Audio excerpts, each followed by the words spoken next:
That's it. And this one is a poem that came because I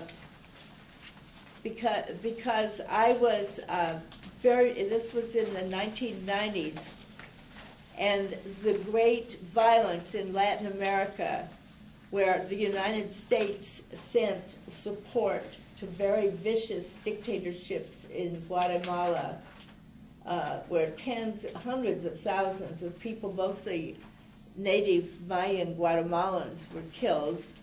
And in Nicaragua, we sent people over into a bloody civil war, the United States did, and so increased all this killing there.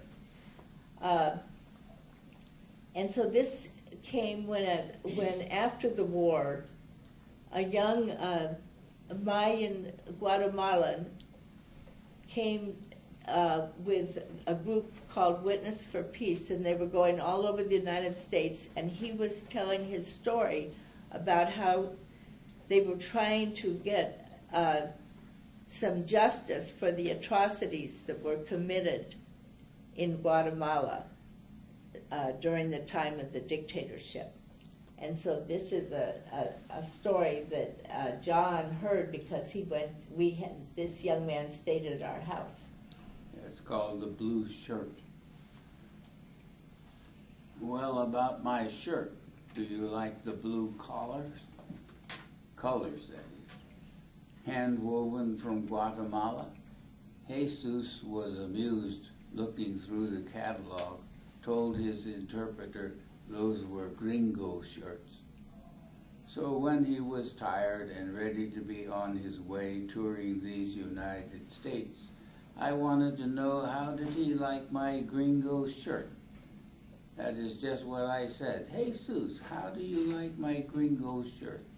He thought for a moment, and then he told me it would not look good on any Guatemalan he knew, but that it looked good on me. I will tell you also that Jesus could have told me where a man goes when the strings of his guitar are broken one by one. And I will tell you also that Jesus was not his real name, although of course it was his real name. This is what happened to Jesus when the World Bank funded a hydroelectric dam and the villagers in his valley had to be dispersed, all in the 52 villages there. And this is why his mother and father, one market day in a neighboring town, were singled out and shot to death. And again one day why the militia came after the men were off in the fields and murdered the women and children. I will spare you the details how they finished the morning servings the women had set out for the children, and how they took everyone to a high ridge, and what they did there, did to his sister and little brother, and all the others in his village, tossing their bodies into a ravine.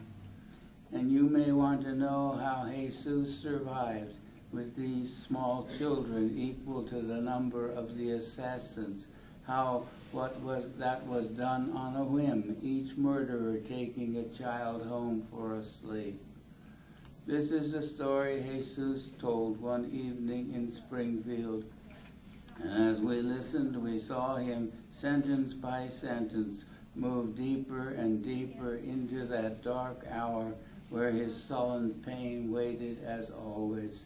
How to explain the cruelty he knew, where the human was lost in the subhuman, masking some all-powerful godliness. Well, the terror he knew, that is forgiven in amnesty now, although his village, the land there, has never been returned.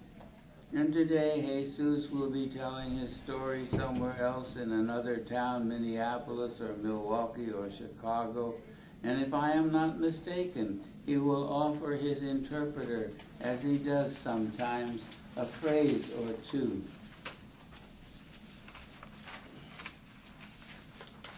from his native Mayan, his own Chol or Kichan, his small gift of whatever is yet his own, his brother's whimper when the boy skinned his knees, his sister's womaned words at the moment she became a woman, his mother brushing the hair from her eyes, telling the children, come home now, or in the fields that were lost, the great shout of his father.